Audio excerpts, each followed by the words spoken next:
Hello.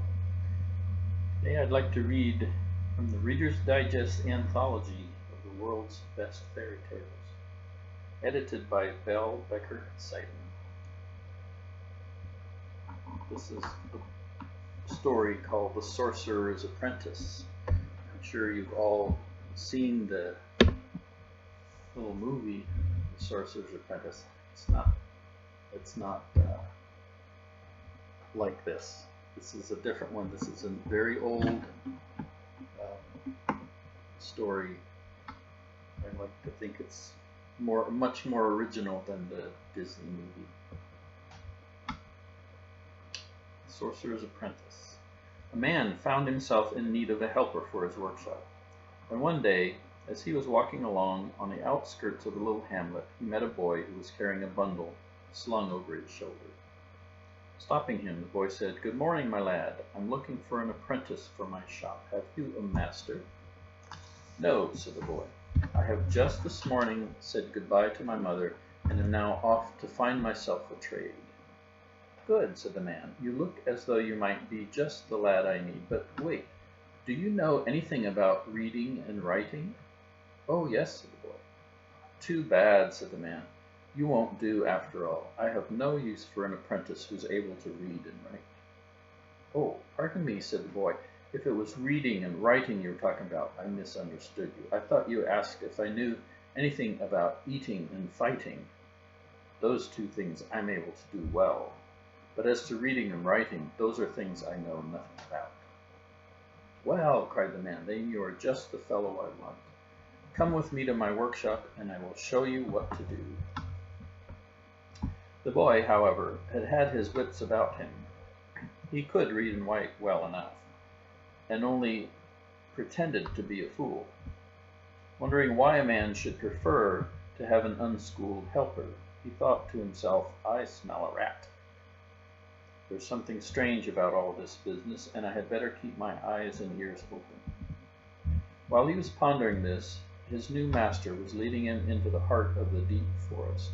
Here was a small clearing, and in it stood a house, and as soon as they entered, the boy could see that this was no ordinary workshop. At one end of the big room was a huge hearth with a copper cauldron hanging in it. At the other end was a small alcove lined with many big books, and from the ceiling there hung a huge, many-toothed fish. Mortar and pestle stood on the floor. Bottles and sieves, measuring scales, and oddly shaped glassware were strewn about the table.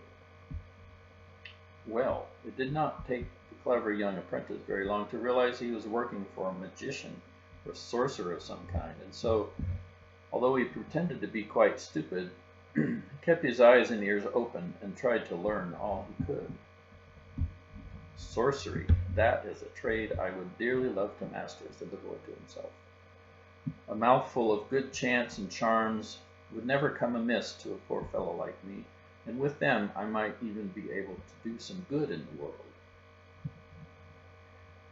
There were many things the boy had to do. Sometimes he was ordered to stir the evil-smelling broths which bubbled in the big cauldron. At other times he had to grind up herbs and berries, and many things too gruesome to mention, in the big mortar and pestle. It was also his task to sweep up the workshop, to keep the fire burning on a big hearth, and to gather the strange materials needed by the man for broths and brews he was always mixing. This went on day after day, week after week, and month after month, until the boy was almost beside himself with curiosity. He was most curious about the thick, heavy books in the alcove. How often he had wondered about them, and how many times had he been tempted to take a peek between their covers. But remembering that he was not supposed to know how to read or write, he had been wise enough never to show the least interest in them. At last there came a day when he made up his mind to see what was in them, no matter what the risk. "I'll try it before another day dawns," he thought. That night he waited until the sorcerer was sound asleep and snoring loudly in his bedchamber. Then he crept out of his straw couch, and the boy took a light into the corner of the alcove and began paging through one of the heavy volumes. What was written in them has never been told, but they were conjuring books, each and every one of them. And from that time on, the boy would read them silently, secretly, for an hour or so, night after night. In this way, he learned many magic tricks, chants and charms and counter-charms, recipes for philters and potions, for broths and brews and witches' stews, signs mystic and cabalistic, and other helpful spells of many kinds. The boy memorized all these tricks of the magician carefully, and it was not long before he sometimes was able to figure out what kind of charms his master was working, what brand of potion he was mixing, what sort of stews he was brewing. And what kind of charms and potions and stews were they? Alas, they were all wicked ones. Now the boy knew that he was not working for an ordinary magician, but for a cruel and dangerous sorcerer. And because of this, the boy made a plan, a bold one. He went on with his nightly studies until his head was swarming with magic recipes and incantations. He even had time to work at them during the day, for the sorcerer sometimes left his shop for hours, working harm and havoc on mortals, no doubt. At such times the boy would try out a few bits of his newly learned wisdom. He began with simple things, such as changing a cat into a bee and back to the cat again, making a viper out of a poker, an imp out of a broom, and so on. Sometimes he was successful, but often he was not, so the boy said to himself, "The time is not yet ripe." Not long after, the sorcerer again went forth on one of his mysterious trips. The boy hurried through his work, and had just settled down with a large conjuring book on his knee when the master returned unexpectedly. The boy, thinking fast, pointed smiling at a few of the pictures, after which he quietly closed the book and went on with his work as though nothing was amiss. But the sorcerer was not deceived. If the wretch can read, he thought, he may learn how to outwit me, and I can't send him off with a beating and a bad speed to you either. Doubtless he knows too much already and will reveal all my fine, mean tricks, and then I can't have any more sport working mischief on man and beast. He acted quickly. With one leap he rushed at the boy, who in turn made a spring for the door. "Stop!" cried the sorcerer. "You shall not escape from me." He was about to grab the boy by the collar when the quick-witted lad mumbled a powerful incantation by which he changed himself into a bird, and whoosh! He had flown into the woods.